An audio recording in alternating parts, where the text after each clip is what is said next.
hospital's intensive care unit, which is on the brink of collapse. This is what it looks like when the virus overwhelms, and here in Lombardy, it's overwhelming.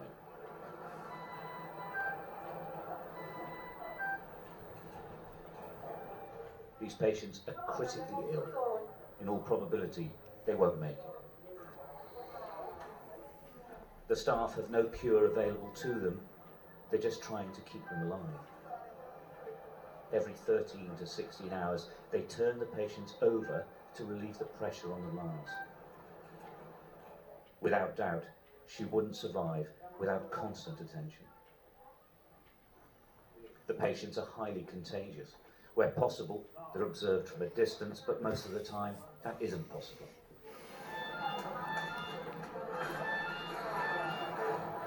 Nobody takes any risks. They wash and sanitize constantly. Gloves, masks, and protective clothes are regularly changed. In truth, these men and women are exhausted. The system is at breaking point, and they are as well. But they keep going. They aren't the front line in this war. They are the only line. It's a very dangerous, is a disaster, is a tsunami. And we are here 12 hours a day. Only we are go to home for a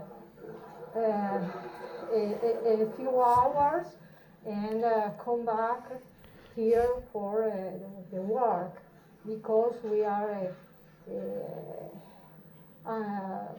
here for the patients.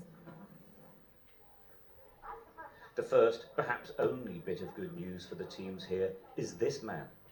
We couldn't approach him. He's still too weak, but he waved. He is recovering. After 2 weeks, he is getting better. In that 2 weeks, though, not one other person on this ward improved, or worse, they died. What was really interesting here is that now they've had to extend the intensive care unit, but now it is absolutely full. It's absolutely full in every hospital in Lombardy. They're hoping that some can be taken away.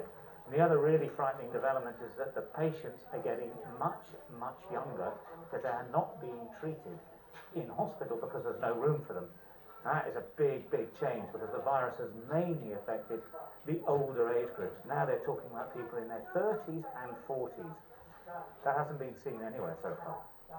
The only illnesses being treated in Cremona Hospital now are linked to the coronavirus, and it's spreading.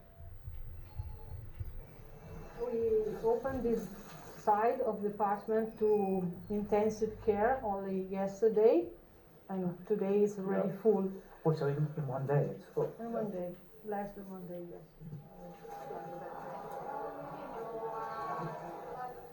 Emanuela Catanacci is a neurosurgeon normally. Now she's working in intensive care. She asked to send a message to the world. Lockdown. If you can see what's happened in other country or in other part of your country and wait to do something, I think now it's not more an option. Maybe at the beginning we didn't know exactly what would be happen, but now we know what happened. It's you don't think that it's happening here and it can't happen everywhere else. It will. Because it will, if you don't do anything to stop it. In Lombardy, they haven't run out of hope, but they're struggling with pretty much everything else. They're waiting for the epidemic to peak, but it could be weeks. It could be much longer. Stuart Ramsey, Sky News, Cremona, Italy.